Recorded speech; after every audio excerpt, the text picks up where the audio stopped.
اب ابہام جس طریقے سے میں نے کہا کہ دور ہو جانا چاہیے تھا، لیکن ایک نیا پھٹا جو کھولا ہے نگران وزیر قانون نے کہ وہ کہہ رہے ہیں کہ جی نگران کابینہ تحلیل نہیں ہوگی۔ ظاہر ہے کہ ایک بہت اہم سوال ہے، بہت اہم نقطہ ہے، اور اس لیے بھی کہ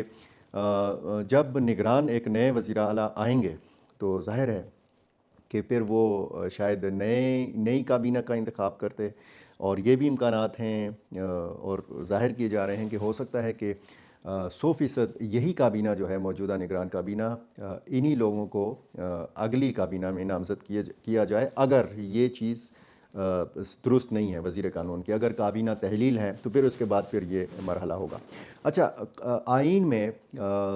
نگران وزیر اعلیٰ کا 2 مرتبہ انتخاب نہیں ہے، ایک ہی مرتبہ نگران وزیر اعلیٰ کا انتخاب ہوتا ہے، اور ظاہر ہے کہ اب اعظم خان صاحب انتقال کر چکے ہیں، تو ان کے بعد اب یہ دوسری مرتبہ، الیکشن ابھی نہیں ہوئے، دوسری مرتبہ نگران وزیر اعلیٰ کا انتخاب ہوگا۔ تو اس لیے یہ سکم جو ہے یہ اس نے جنم لیا ہے، یہ جو قانونی بحث ہے یہ چڑی ہے، اور ایک قسم کا ہم کہہ سکتے ہیں کہ یہ ایک آئینی بحران ہے۔ اب اگر گورنر ہاؤس کچھ اور کہہ رہا ہے، گورنر کچھ اور کہہ رہے ہیں، جن کے پاس سارا اختیار منتقل ہو چکا ہے، کہا گیا ہے کہ جی وہ نگرانی کریں گے، آئین کے مطابق تمام اختیار گورنر کے پاس منتقل ہو چکا ہے، لیکن ایک نگران وزیر قانون جو ہے وہ کہہ رہے ہیں کہ جی صوبائی کابینہ اب اپنی جگہ پہ موجود ہے۔ تو یہ ایک آئینی بحران ہے، اور یہ بھی ہو سکتا ہے کہ اگلے چند گھنٹوں میں، یا جب یہ ویڈیو آپ دیکھ رہے ہوں تو شاید نگران وزیر قانون کی طرف سے بھی کوئی اس حوالے سے وضاحت آ جائے کہ نہیں، میں نے جو کہا تھا وہ ٹھیک نہیں کہا تھا، یا یہ بھی ممکن ہے کہ وہ اپنی بات پہ ڈٹے رہیں۔ اب یہ ہوگا کہ جب نگران کابینہ اگر نہیں ہے تو پھر ظاہر ہے کہ نئے سرے سے نگران کابینہ کا انتخاب ہوگا، نئے لوگ لائے جائیں گے، نئے چہرے سامنے لائے جائیں گے، یا انہی لوگوں کو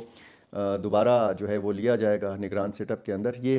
اگلے چند گھنٹوں میں اس بات کی بھی وضاحت ہو جائے گی۔ لیکن جب ہم نے دیکھا کہ جیسے ہی یہ انتقال کی خبر آئی تو ظاہر ہے کہ قانونی ماہرین نے یہ سوال اٹھانا شروع کر دیے، میڈیا نے یہ سوال اٹھانا شروع کر دیا کہ اب ہوگا کیا۔ اس سے پہلے آپ کو یاد ہوگا کہ خیبر پختونخوا کی جو نگران کابینہ ہے، ایک پوری کابینہ گھر جا چکی ہے۔ یہ جو موجودہ کابینہ تھی یا ہے، یہ دوسری مرتبہ اس کا انتخاب ہوا تھا، سلیکشن ہوئی تھی، اور ان دنوں میں یہ سوال بھی اٹھایا جا رہا تھا کہ اگر نگران وزیر اعلیٰ کو تبدیل کیا جائے، جس طرح باقی نگران وزیروں کو تبدیل کیا گیا، اگر ان کو تبدیل کرنے کا ایک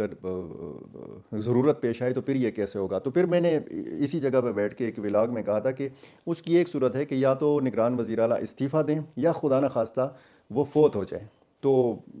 فوت ہو گئے نگران وزیر اعلیٰ اعظم خان صاحب، اور اس کے بعد جو ایک صورتحال پیدا ہوئی۔ اچھا، اب تقریباً وہ جنوری سے اب تک یہ جو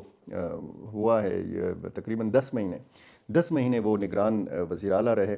جنوری میں انہوں نے حلف اٹھایا تھا، 90 دن کے اندر اعظم خان صاحب نے اس صوبے کے اندر نگرانی کرنی تھی، 90 دن تک کے لیے، کہ اس کے بعد پھر الیکشن ہونا تھا۔ یہ ذمہ داری تو نہیں پوری ہوئی، اور 90 دن تو ظاہر ہے کہ وہ آپ نے دیکھا کہ یہ ایک طویل ترین ایک نگران سیٹ اپ تھا اعظم خان صاحب کی سربراہی میں۔ اور اعظم خان صاحب کی شخصیت کے حوالے سے اگر بات کی جائے تو انتہائی کم گو، صاف ستھرے کردار کے مالک تھے، کم گو تھے، اور ایک محنتی انسان تھے، بہت اہم عہدوں پر رہے۔ 2008 سے 2008 کا جب الیکشن ہو رہا تھا تو اس سے پہلے یہ نگران صوبائی وزیر تھے۔ اسی طرح پھر ان کو پچھلے 2018 میں وفاقی نگران کابینہ میں بھی کام کرنے کا موقع ملا، چیف سیکرٹری رہے اس صوبے کے، بہت سینئر بیوروکریٹ تھے، بہت مضبوط سیاسی گھرانے سے بھی ان کا تعلق تھا۔ سیاسی گھرانہ تو خیر اس طرح ڈائریکٹ نہیں تھا، لیکن سیاسی جو مختلف سیاستدان ہیں ان کے ساتھ ان کی قریبی رشتہ داری تھی۔ ان کے ایک بھائی آئی جی خیبر پختونخوا، آئی جی پولیس رہے ہیں، عباس خان، آفتاب شیرپاؤ سے اور نوابزادہ خواجہ محمد خان ہوتی کے ساتھ ان کی رشتہ داری، اور اسی طرح بہت اس خاندان کے اور لوگ بھی ہیں، وہ اہم عہدوں پہ رہے ہیں۔ اب جو ایک آئینی بحران کے حوالے سے بات ہو رہی ہے، تو یہ آنے والے چند گھنٹوں میں پتہ چلے گا کہ صورتحال کہاں جا کر رکتی ہے، کہاں یہ فیصلہ ہوتا ہے، اور یہ جو آئینی بحران ہے اس کا حل کیسے نکالا جاتا ہے۔ بظاہر یہ لگتا ہے کہ گورنر خیبر پختونخوا نے بہت حد تک یہ معاملہ حل کر لیا ہے، ایڈوکیٹ جنرل کی مشاورت سے اور ان کی مدد سے، ان کے تعاون سے باقاعدہ اس اجلاس میں یہ سارے نکات جو ہے یہ سامنے لائے گئے، اور یہ بھی ایک امکان ہے کہ یہ جس طریقے سے کہا گیا کہ جی آئینی بحران ہے، یہ پڈا ہے، یہ ہے، وہ ہے، اس طرح کچھ بھی نہ ہو اور معاملہ چند گھنٹوں میں ہی طے ہو جائے۔ یہ بھی ممکن ہے کہ ابھی سے ایک نئے وزیر اعلیٰ کا انتخاب بھی کر لیا گیا ہو، کیونکہ آپ کو پتہ ہے انتخاب کہاں پہ ہوتا ہے، ناموں کی منظوری کہاں سے آتی ہے۔ یہ خطوط بھی لکھے جائیں گے، یہ معاملات بھی سامنے آئیں گے، لیکن فیصلہ تو وہی ہونا ہوتا ہے جو فیصلہ کرنے والوں نے کر لیا ہوتا ہے۔ دیکھنا اب یہ ہے کہ نئے نگران وزیر اعلیٰ کون بنتے ہیں۔ اگر نگران کابینہ نہیں ہے تو کیا نئے چہرے اس میں آئیں گے، کیونکہ الیکشن میں تو ابھی دن ہے، اور یہ امکان زیادہ ہے کہ یہی کابینہ کام کرتی رہے۔ تو ہماری اس معاملے کے اوپر بھی نظر ہے، جیسے ہی کوئی اپڈیٹ سامنے آئے گی ہم آپ کے سامنے رکھیں گے، اور اگر اس حوالے سے کوئی نام بھی سامنے آئیں گے، میڈیا میں ظاہر ہے کہ آ جاتے ہیں، سوشل میڈیا پہ بھی آ جاتے ہیں، وہ آپ کے ساتھ ضرور مطلب آپ شیئر کریں گے، اور اس لیے بھی شیئر کریں گے تاکہ پتہ چلے کہ اس دوڑ میں شامل کون کون ہے۔ اس سے پہلے بھی کچھ لوگوں کے نام لیے جاتے رہے، اور یہ بھی امکان ہے کہ موجودہ جو ایک نگران کابینہ میں جو لوگ تھے یا ہیں، ابھی تک میں بھی کنفیوز ہوں کہ ابھی نگران کابینہ ہے یا نہیں ہے، انہی میں سے کسی کو نگران وزیر اعلیٰ مقرر کیا جائے۔ پچھلی نگران کابینہ میں ایک